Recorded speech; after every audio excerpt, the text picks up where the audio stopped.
Russell's viper সাপ সম্পর্কে অজানা তথ্য জেনে নেন এবং সবাইকে শেয়ার করে দিন, যাতে করে সকলেই সাবধান থাকে। রাসেল ভাইপার সাপের দৈহিক গঠন।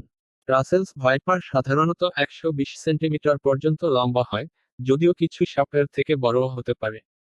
এদের শরীর মোটা এবং শক্ত। রাসেলস ভাইপার সাপের রং। এদের শরীরের রং হলুদাভ বাদামি বা ধূসর। সারা শরীর জুড়ে ডোরাকাটা এবং বৃত্তাকার চিহ্ন থাকে, যা এদের চেনার অন্যতম বৈশিষ্ট্য।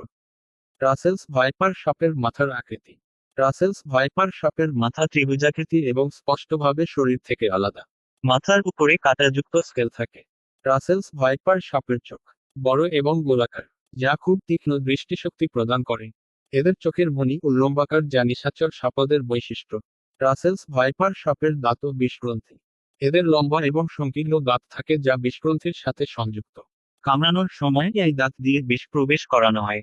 রাসেলস ভাইপার সাপের স্বভাব। রাসেলস ভাইপার সাধারণত মাটির কাছাকাছি বসবাস করে এবং শুকনো পাতা, ঘাস বা ঝোপঝাড়ে লুকিয়ে থাকে। এরা খুব আক্রমণাত্মক এবং বিপদে পড়লে তীব্রভাবে ফোঁস শব্দ করে সতর্কবার্তা প্রদান করে। রাসেলস ভাইপার সাপের খাদ্যাভ্যাস। রাসেলস ভাইপার সাধারণত ছোট স্তন্যপায়ী প্রাণী, পাখি, ব্যাঙ এবং অন্যান্য ছোট সরীসৃপ খায়। রাসেলস ভাইপার সাপের প্রজনন। এরা ডিম পাড়ে না, বরং সরাসরি বাচ্চা প্রসব করে। প্রতি প্রজননে 20 থেকে 40টি বাচ্চা জন্মাতে পারে। রাসেলস ভাইপার সাপের বাসস্থান। রাসেলস ভাইপার দক্ষিণ এশিয়া, বিশেষ করে ভারত, বাংলাদেশ, শ্রীলঙ্কা, পাকিস্তান, নেপাল এবং মায়ানমারের বিভিন্ন অঞ্চলে পাওয়া যায়। রাসেলস ভাইপার সাপের বিষক্রিয়া। রাসেলস ভাইপার সাপের বিষে হেমোটক্সিন থাকে, যা রক্তের কোষ ধ্বংস করে এবং রক্ত জমাট বাঁধতে বাধা দেয়।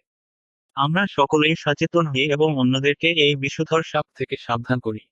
সুতরাং সকাল সন্ধ্যায় হেফাজতের আমল হিসেবে, বাধ্যতামূলকভাবে, দোয়াটা সবাই নিয়মিত পড়তে পারে, ইনশাআল্লাহ।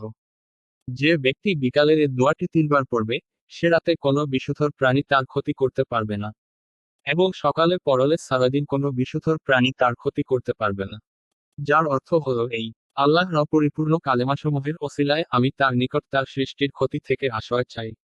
3460